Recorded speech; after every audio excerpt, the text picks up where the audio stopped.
बहुत सालों पहले मंगलपुर नाम का एक गांव था। उस गांव के लोग कई तरह के व्यापार और खेती करके अपना गुजारा करते थे। सभी लोग एक दूसरे की मदद करते थे और खुशी से रहते थे। अपने नाम की तरह ही वो गांव मंगलमय था। लेकिन मंगलपुर गांव के बाहर एक घना जंगल था। एक दिन उस जंगल में एक बूढ़ी डायन आई। वो डायन रोज रात को गांव में आकर गांव की भेड़ बकरियां और पालतू जानवरों को पकड़ के जंगल ले जाती और उन्हें मारकर खाती थी। लेकिन गांव वालों को इसका कुछ भी अता पता नहीं था। इसलिए गांव के सारे लोग यही चिंता में रहते थे कि आखिर हमारे जानवर कौन चुराता है।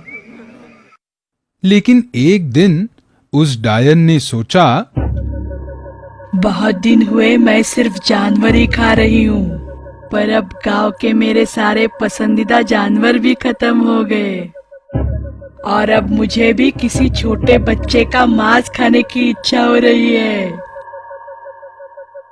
ऐसा करती हूँ, अभी के अभी गांव में जाती हूँ और कोई छोटा बच्चा ढूंढती हूँ।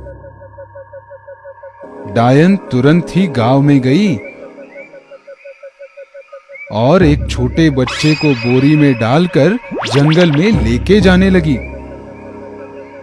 लेकिन तभी शिरपा नाम का एक लकड़हारा जंगल में लकड़ियां तोड़ रहा था।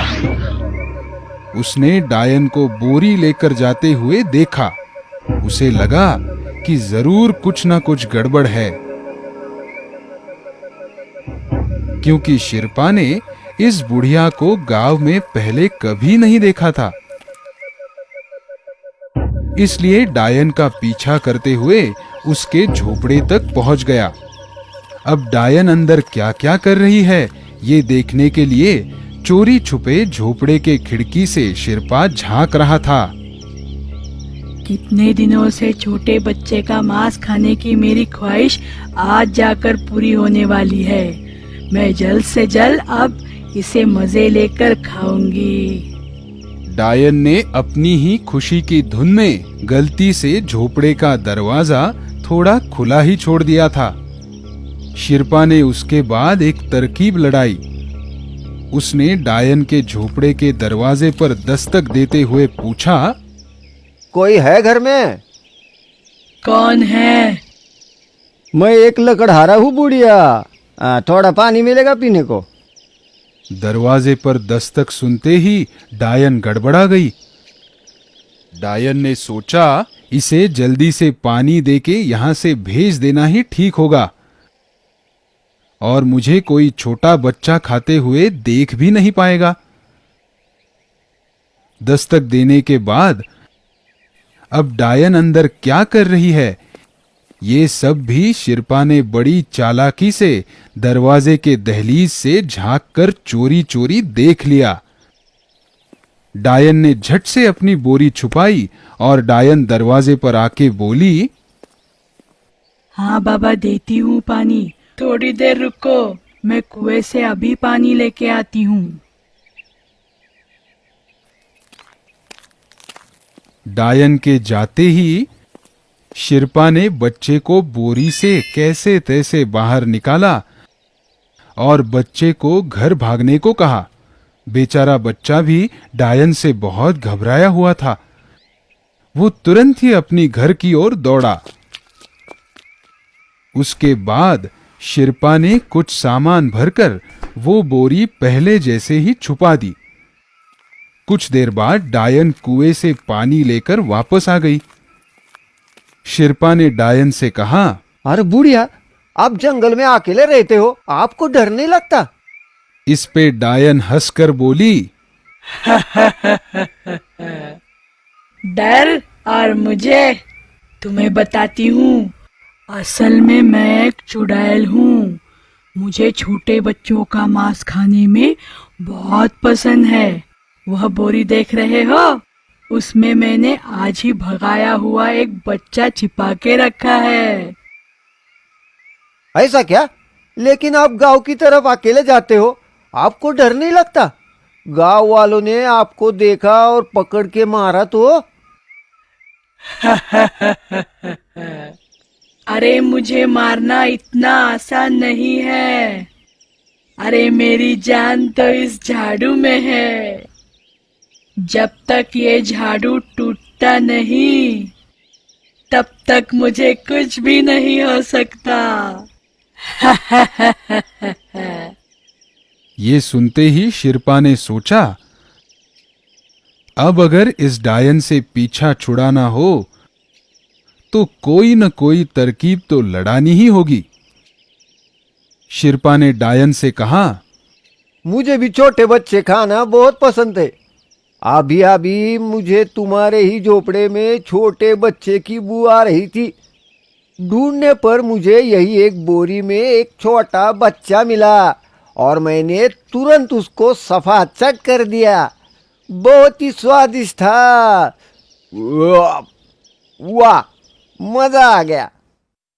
ये जानने के बाद डायन को काफी गुस्सा आया, क्योंकि वो छोटा बच्चा तो डायन खुद मजे लेके खाना चाहती थी। डायन तुरंत जाकर बोरी निकालकर देखती है तो सच में उसे बोरी में बच्चा नजर नहीं आता। वो गुस्से से लाल होती है और चिल्ला के शिरपा को पूछती है, तुम तो एक साधारण लकड़हारे नजर आते हो। जरूर तुमने ही उस छोटे बच्चे को भगाया होगा। मेरे सामने कुछ भी मत बको। अरे हाँ, मैं लकड़हारा हूँ, लेकिन वो सिर्फ बाहर के लोगों के लिए। असल में तो मैं एक मांत्रिक हूँ। मुझे भी काली जादू आती है और मुझे तो खाने में छोटे बच्चे ही बहुत पसंद है। आज तक मैंने अपने काले जादू की शक्ति से कई सारे छोटे बच्चे खाए हैं। डायन बहुत ज्यादा गुस्से से शिरपा को कहती है, लेकिन वो छोटा बच्चा तो मैंने खुद बड़ी मुश्किल से भगाया था और तुम उसे कैसे खा सकते हो? वो तो केवल मेरा ही शिकार था।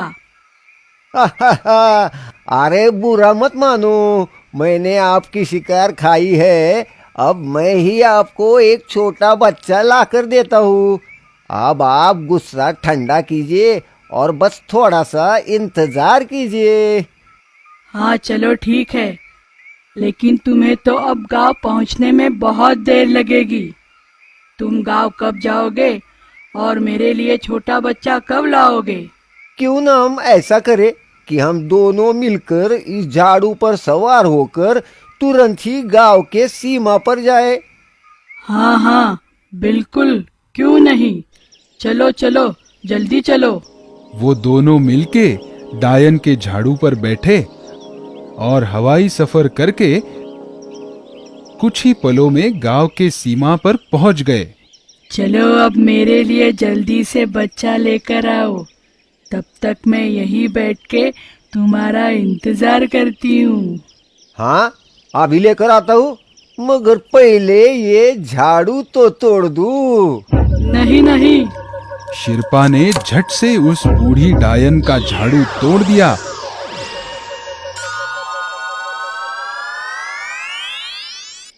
और उसे पीटने लगा। तब तक वो छोटा बच्चा भी गांव वालों को लेकर वहां पहुंचता है। झाड़ू टूटने से अब डायन को हमेशा के लिए मारने का रास्ता साफ हो चुका था। सभी गांव वालों ने मिलकर डायन को खूब मारा और दुष्ट बूढ़ी डायन का इस प्रकार सर्वनाश हो गया। पश्चात सभी गांव वालों ने शिरपा की बहुत तारीफ की और फिर एक बार सब गांव वाले पहले जैसे मंगलपुर में खुशी से रहने लगे। तात्पर्य, कितना भी ताकतवर दुश्मन या संकट क्यों न हो, हम उस संकट पे संयम रखकर और कोई न कोई तरकीब लड़ाकर मार्ग अवश्य निकाल सकते हैं।